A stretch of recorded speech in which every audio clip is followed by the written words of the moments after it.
Hello, I'm Shireen Hashim, the CEO and founder of the award-winning Fashion Community Week in San Francisco. Our organization offers opportunities for emerging fashion businesses. Through our platform, Emergent Brands takes part in our exhibition, showroom, conference, and of course, our famous runway shows. Today, you are viewing Fashion Community Speak, where we interview global fashion industry experts who join us to share their success stories and expertise with us. Some of the discussion topics include current affairs, future of fashion, innovation, and expert advice from our guest speakers. Today, our guest is Amine Bellajdel, founder of Ethically, a marketplace for ethical fashion online. The mission of Ethically is generational, and the founder believes that the action we take today determines how well our future generations will live. Amin is originally from Morocco, moved to the United States to be an entrepreneur, and had versatile professional background, working in the gaming industry as an engineer, and later joined Google to manage one of the largest search tech partnerships in the world. He then saw an opportunity in a growing market for ethical made products and left a very comfortable 9 to 5 job at Google to embark on a journey to create the marketplace for ethical fashion, and that's how Ethically began. I mean, it is such a pleasure having you on our show today. How are you? Same here, same here. I'm doing great. Wonderful. Great, great. Well, why don't we get started? Why don't we start with you telling us a bit about the concept behind Ethically and what is the platform about? Yeah, that's actually a very great question that we get quite often in these early days of the company. And so Ethically is actually a marketplace for ethical fashion, but the description doesn't stop there. Actually, the biggest goal of this company is basically to make it the driving motor behind making commerce like a force of good. So not only we want to make Ethically like a company that sells made products, but we also want to make it a company that generates the sales that are generated from the company are put back into the cause by donating it or allowing our partners to donate the proceeds to organizations they care about and to causes they care about. Wow, that's quite amazing. And can you name whom are these causes? Which organizations are these? Yeah, so we have been partnering with few organizations. One of them is Fashion Community Week, and that's coming up. And another one is New York Fair Trade Coalition. And like one example that of organization that one of our partners wanted to donate to is that any sales from their boutique on Ethically will be donated to Black Lives Matter. Wonderful! Wow, that's so great. Well, I wanted to ask you, I know that conscious living is a big lifestyle choice for you, which as a result turned into a business practice for you. However, why did you choose the fashion industry specifically, whilst you have emerged from a technical and engineering background such as Google? So actually the fashion industry is very interesting. So one of the biggest reasons actually is the way I started Ethically is that I saw like a documentary called The True Cost, and that was like a very eye-opening the sparkle that got everything started. And the other thing actually is, well, we all know that the fashion industry is one of the most polluting in the world. We hear a lot of numbers, maybe it's the second, maybe it's the third, but definitely in the top 5 most polluting industry in the world. Yeah, so and so that was another reason. The third reason actually is there is quite a bit of lack of technology in the fashion industry because a lot of engineers find the sales aspect of fashion not as enticing or exciting as like doing some AI or something. Although there are a lot of AI opportunities in the fashion industry. It's just like a lot of tech engineers in Silicon Valley, for example, prefer to do like purely tech companies versus like solving a real life problem. And so those were like mostly the reasons. Right. Well, I think that fashion industry is such a huge industry, and definitely having tech component specifically in this era is so important. So now, whom are the typical brands that should join the platform, and what is the value proposition you're offering to these brands? That's a great question, actually. So, if you do like a simple Google search, ethical fashion, you're gonna see that you're gonna see a lot of like a mix of like small and big brands. Some of them are like getting into some like greenwashing schemes that are like they're not really ethical. They just wanna surf the trend and like get as many people to see their brand as possible. And so the typical brand that we work with actually usually are very small to medium brands that actually are just getting started and not have a lot of technology knowledge, but not a lot of marketing knowledge. And that's something that we work on because we are a tech company, so we can use a lot of tech tools for marketing and like for building like amazing user experiences and so on. And the second thing that actually I would say about the brands, a typical brand that would be a very good fit for ethically is a brand that actually has went through some vetting process, Got like a remake, like a reviewing process, or like a Fair Trade USA and so on. Yes, I remember when I had. It's funny when I'd met you back in Paris. We discovered we both live in California. That was funny, and you had mentioned that this ethical is going through a vetting process. Now, who are these organizations that are doing the vetting process? So we actually, so one of the early organizations that we decided we're gonna consider the vetting process as like a seal to accept a brand to ethically is Remake. Yeah, And so because Remake, yeah, because Remake has like their vetting process like look into two biggest components of ethical fashion, which is the environment part and the human rights part. But that doesn't mean that Remake is an exclusive like vetting process. Like if a company brings two certifications or like one certification that comprises both right. the environmental sustainable part and the human rights part, Right. they could be accepted into ethically. Why not? I mean, that's those are the major components anyway that fashion industry is currently suffering with, right? And we'll have to Correct. make the changes. So, now tell me, due to the current pandemic, uh, people globally are utilizing more screen time to engage in all daily life activities. And of course, one of the element is shopping online.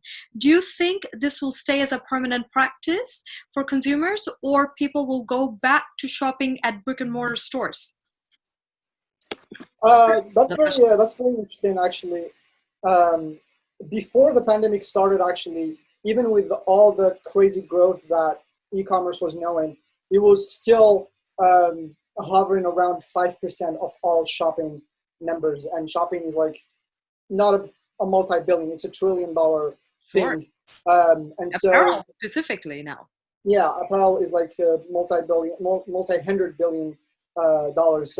And then with the pandemic, definitely there was like a bigger growth of like e-commerce, um, and I think that's a trend that's going to stay.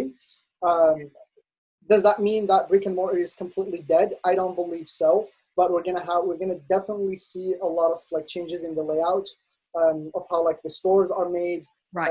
making sure like that because now even like people are going to become so conscious about like germs and like all those things that we never think about, and Right. so th- they're gonna what's that? No, right. Why? Because you Yeah, will go right. into the Yeah, stores, and then you're going to be you will be touching all of these clothes, and then you leave, and the exactly. next person comes and touches it. So they would rather have somebody handle it from a warehouse and then mail it, instead of walking into a store and being exposed to so many people, and also being exposed to so many people touching these products and trying them on as well. Yeah, Yeah. exactly, and that's actually very interesting. So well, I think retail is going to see some sort of like like a sterilization process to like clean up things after customers, or I have heard like people like calling for like doing like only appointment by appointment stores Right, right, and so right. on. It's So already happening. It's already happening. And also, yeah, some of the fashion designers we work with, they're doing appointments only in their atelier. And then it's not even open 5 days a week. It's just 3 days a week. And they're going through a lot of sterilization process. And also all these big brands like, they're also shutting down right now, are consolidating their stores. I'm sure you're reading all about it. That is like everywhere now. So I think that people are getting into the usage and supporting the smaller brands because they're taking much more precautions, such as what we just discussed. So yeah, I also believe that this is here to stay, and it's going to only grow even after this pandemic, this shopping spree online. This is just not right now. It's going to continue. So, the fashion industry contributes more to climate change than all international flights and maritime shipping combined. It generates about 20% of wastewater and 10% of carbon emissions globally, according to the United Nations. How do you think having tech component will rectify some of these harmful changes created by the fashion industry? So technology actually, can do wonders, even if sometimes it takes quite a bit to Right. to get the solution right. And so I think there are like few things that are like emerged in the last few years. One of them is like a very optimized supply chain to do only on-demand clothing. Right. So Big. that's one, yeah. So that's one part that's going to solve like the waste issue. I'm not even talking about the waste after people use their clothes and they throw them away. I'm talking about waste of inventory, unsold inventory, Right. that actually was produced and nobody wanted to buy, and that's already like a very huge problem. So on demand will eventually like solve that problem. I think AI will allow us to have like better understanding of markets, to have like a better understanding of the trends and what people are going to want in the future, so that we're going to produce less of the unwanted stuff. Right.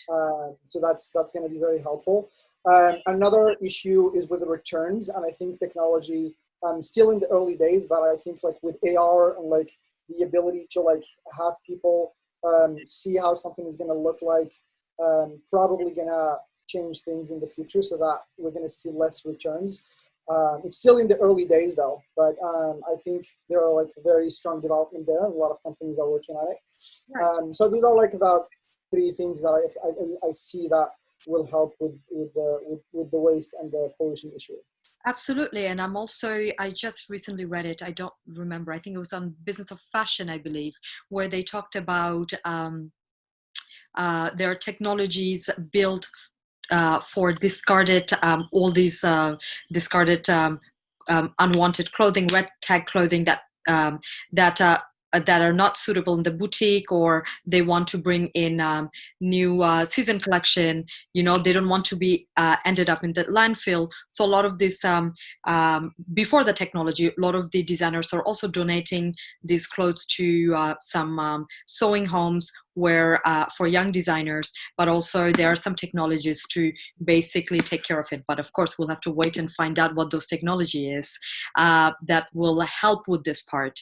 Now, my final question for you is that, do you have any advice that you would like to give to an individual looking to start, or had just started their e-commerce platform or a similar platform as yours, particularly with the threat of the current retail recession that we are facing due to the pandemic? So I think the recession is going to pass, and I think one of the people that we interviewed in the last few days, he said something like very interesting. He said, "Tough times pass and tough people stay." Yes, Christopher. Yeah, Christopher. That was a very great quote. So I think the pandemic is going to pass, and that's it's, yeah, we're going to have some tough times, but they're going to pass. For the advice of anybody who wants to start like any e-commerce company or like even a platform like ours, we need more of those. And we'll be happy to help anyone who wants to do that. I would say get an engineer on your side, because yes, there are like a lot of platforms that make like things plug and play very easy. Right. But there's just so much you can go with those platforms that at some point, you want to do something extraordinary, you're gonna need engineers on your side. So at least like somebody who is like even part-time or like part-time like co-founder or something to help you with that. And that's at least like, even if they're like, like at least like a data engineer, they will at least be be very like will know how to, like, for example, look into your Google Analytics and understand user behavior like on your site and so on. And that's actually, I think technology, like knowledge, is going to be very important for any team doing any type of company in the future. Wonderful. I mean, that's great. And my motto is have an engineer, have an accountant, a legal person, and a marketing person. So at least you settled with one. I have to settle with four. Yeah. Those are such great insights you shared with us, Amine. It was such a pleasure having you on our interview series today. Thank you so much for sharing your expertise with us. I would also like to thank our audience for tuning in and watching our Fashion Community Week Speak interview series. If you'd like to learn more about Ethically and interested to utilize the platform, simply visit ethically.com, which is ETHYCALLY.com. Tune in every week, same time, on our Fashion Community Week IGTV to watch live interviews with fashion industry experts. All interviews are also available on our platforms such as Facebook, YouTube, LinkedIn, and Twitter. We look forward to seeing you next week. And thank you, Amine, for being with us again. I hope to see you soon. Okay? Thank you for having me. Bye-bye. Bye-bye.